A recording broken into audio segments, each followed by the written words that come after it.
Hey, this is Emily. I'm the Customer Insights Manager here at VitalPlan, and today I'm going to talk to you about fats. So confusing, right?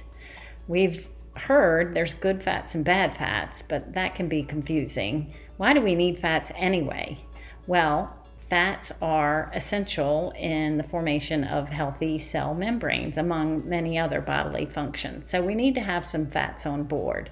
So there are two types of bad fats. There's saturated fat and toxic fats. So saturated fats is the fat that we generally get from red meats, full fat dairy, and palm and coconut oil. So we really want to minimize these fats because they're unhealthy for us, and we want to lean towards the good fats. If you're going to choose saturated fats, the recommendation is to choose grass-fed meats or omega-3 rich organic eggs. Okay, let's move on to the good fats, the fats that you do want to incorporate into your diet. And those are your unsaturated fats, which also have two categories, polyunsaturated and monounsaturated.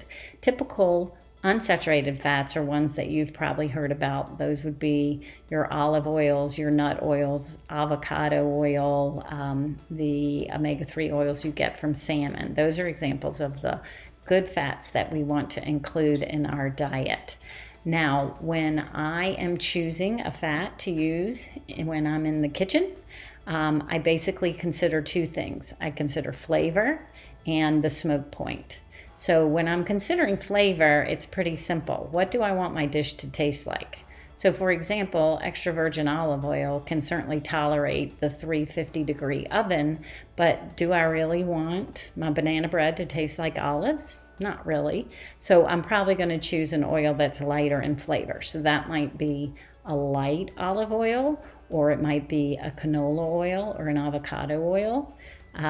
So that's kind of what I'm talking about on flavor. I also always have around a really high quality extra or flavorful extra virgin olive oil that I use for finishing a dish. So I might drizzle something over either cooked or raw foods, or I'd use it in a vinaigrette when the flavor of the fat can really shine. As far as the smoke point of an oil, that is the highest temperature at which an oil can be heated before it starts to burn.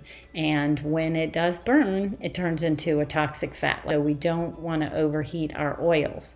Each oil has a unique smoke point, and the best way to keep up with this is to kind of have an oil from each category, your go-to. You can have one or two. So for example, when I choose to use high heat cooking, which honestly I don't do very often because high heat cooking like grilling and roasting create carcinogens. So we really want to stick with lower heat cooking like sauteing, steaming, just baking, those types of cooking methods. When I do go to high heat cooking, I'll choose an oil that can handle the job. So that would be an avocado oil, has a high smoke point. Ghee, which is clarified butter, also has a high smoke point. I stick in that category. When I'm doing baking or lower heat cooking or moderate heat cooking, then I can choose an extra virgin olive oil. Some of the nut oils can handle that.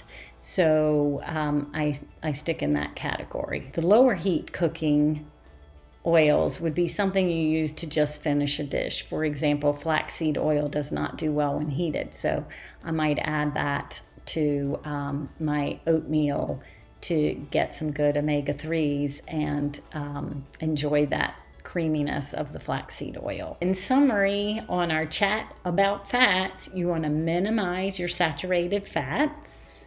You want to consider the smoking point of the oils that you're using in your cooking so that you don't exceed them and transform that fat from a healthy fat into an unhealthy fat.